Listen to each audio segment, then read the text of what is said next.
O termo anjo é de origem grega, vem de angelos, e significa simplesmente alguém que anuncia algo. Porém, ao percebermos o termo que teria dado origem à ideia de anjo, conforme a língua hebraica, podemos averiguar que há algo faltante nesta definição do português, que chegou até nós via grego e latim. No hebraico, o termo é malach, e vem de uma raiz tripla composta de lamed, aleph e kaf, que, segundo os melhores léxicos e os grandes hebraístas, refere-se ao ato de enviar. E isto pode ser inclusive comparado a outras línguas semitas, como o árabe e o etíope. Sendo esta raiz, lamed, aleph, kaf, bastante comum aos idiomas semitas, a raiz, quando acrescida de uma letra mem, um prefixo, acaba transformando a palavra numa ideia causativa, isto é, algo que causa ou faz com que certas coisas aconteçam.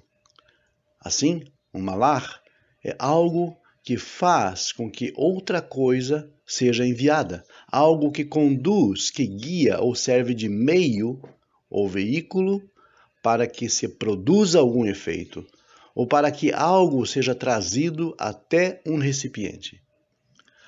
Na base da palavra, jaz a ideia de emissário, mensageiro, condutor. Não por menos a palavra é usada na Torá e em todo o Tanar como alguém que é enviado com alguma palavra profética, uma pessoa que recebe a missão de advertir, de informar ou de ajudar algum personagem bíblico. Não há problema algum com essa noção quando os malachim, que é o plural de malach, os emissários, são retratados como simples pessoas com uma missão. O problema maior ocorre quando esses mensageiros são retratados como seres com poderes especiais ou sobrenaturais, e tais relatos são abundantes em todo o texto bíblico. Essas narrativas deram muito trabalho a dois expoentes medievais do judaísmo, o Ramban Nachmanides e o Rambam, conhecido no mundo ocidental como Maimônides. Nachmanides mantinha uma visão literal dos anjos, e nos casos onde os relatos traziam uma versão sobrenatural, ele os tomava literalmente, acreditando que os fenômenos relatados neles deveriam ser interpretados ao pé da letra, exatamente como você os lê. Maimônides, já por sua vez, opunha-se a esta noção, dizendo que toda vez que lemos uma narrativa com componentes aparentemente irracionais ou sobrenaturais, esses eventos não eram reais no mundo físico, e que tratava-se apenas de uma visão profética daquele que passara pela experiência. Em seu Guia dos Perplexos, ele defende essa posição. Diz ele: saibam novamente que no caso de todo aquele sobre quem existe um texto bíblico, onde um anjo lhe falou, ou que uma fala veio de Deus a ele, isto não ocorreu de outra forma, senão em um sonho ou em uma visão de profecia. Guia dos Perplexos, livro 2, capítulo 41. Naturalmente que um ponto de vista tão ousado e inovador como o de Maimônides causou um alvoroço na comunidade judaica medieval, e o resultado foi uma onda de oposição e fortes críticas à exegese da Grande Águia, que era o apelido do Rambam, Maimônides. Um texto controverso e que trouxe muitos questionamentos para ambos os sábios medievais é Gênesis 18, a narrativa dos visitantes de Abraão. Nachmanides aceitava o texto tal como ele é, literalmente. Os visitantes seriam seres angelicais que faziam ações humanas, tão comuns quanto lavar os pés e comer pão. Ele admite que os anjos seriam incorpóreos, mas ao mesmo tempo admitia também a possibilidade de que esses seres se revestissem temporariamente de um corpo físico. Em suas formas corporais, os anjos poderiam de fato aparecer e interagir com os seres humanos no mundo real e concreto. Eles poderiam até parecer que comem comida. E o Nachmanides diz: Mas onde a Escritura menciona os anjos como homens, como nesta seção, e na seção relativa a Ló e a um homem lutou com ele, com Jacó, 32:25, e um homem o encontrou em 37:15, na opinião dos rabinos, em todos esses casos, havia uma glória especial criada nos anjos, chamada de vestimenta, entre os místicos, perceptível à visão humana de pessoas como os piedosos e os discípulos dos profetas.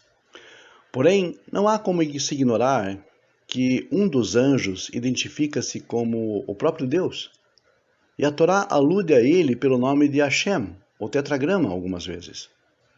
Daí a dificuldade da interpretação do Nachmanides. Uma interpretação literal desta parte entraria em choque contundente contra um dos maiores postulados do judaísmo.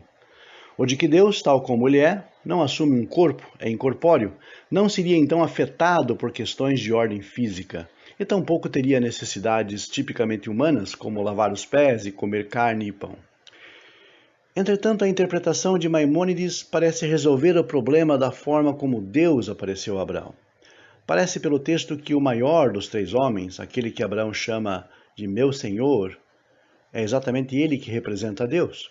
Maimônides, no entanto, era um racionalista estrito que não conseguia imaginar que Deus pudesse assumir a forma humana, comendo e até bebendo.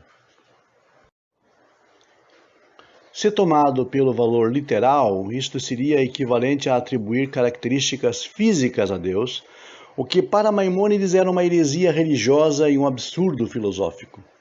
Ao afirmar que Deus realizou essas atividades apenas na visão de Abraão, por meio da mediação de faculdade imaginativa, essa dificuldade é removida. Porém, esta não é uma solução que possa agradar a todos. Entretanto, é vital que se entenda que a questão que está por trás do desacordo entre Maimônides e Nachmanides diz respeito ao significado dos eventos. Nachmanides vê a Torá como historiografia. Para ele, o que acontece na história é o mais sublime, vitalmente importante e significativo. Ele, portanto, usa o princípio dos eventos dos pais como determinante para a história israelita posterior. O que realmente aconteceu uma vez está relacionado ao que realmente acontecerá novamente no futuro. Para ele, a Torá está intimamente relacionada à historiografia ou à escrita da história. Se eventos centrais como a visita dos anjos à tenda de Abraão, ou a casa de Ló, ou a atadura de Isaac realmente não acontecessem, o valor da Torá ficaria seriamente comprometido. Já para Maimônides, a Torá atua como verdade filosófica. Maimônides, em contraste com o Ramban, Nachmanides, dá muito menos importância à história real. O que é mais sublime, para ele, é a verdade filosófica e a ética. Talvez possamos dizer hoje que o mais importante é o que deveria ser, e não o que era. Assim, para Maimônides, a Torá é um guia intelectual e espiritual ao invés de um livro de história. Então, se certas coisas não aconteceram realmente, isso não importa, já que não era sobre isso que o texto queria de fato falar. Na época de Maimônides, os desafios intelectuais à Torá eram mais filosóficos do que históricos. Parte da resposta de Maimônides a esses desafios foi sugerir que certas porções filosoficamente desafiadoras da Torá eram realmente visões, em parte simbólicas e em parte imaginativas, que vieram para nos ensinar lições ao invés de eventos que ocorreram no mundo físico. Hoje enfrentamos diversos desafios, alguns dos quais advêm do estudo histórico do período bíblico. Aprendemos hoje que grande parte da história bíblica é exagerada ou imprecisa. A Bíblia encaixa os eventos e os esquematiza, e assim simplifica demais os altamente complexos. Como devemos responder a esses desafios? Podemos sugerir uma espécie de retorno à posição de Maimônides. Maimônides redefiniu o caráter de várias narrativas bíblicas para que pudessem ser lidas de uma maneira diferente da história factual.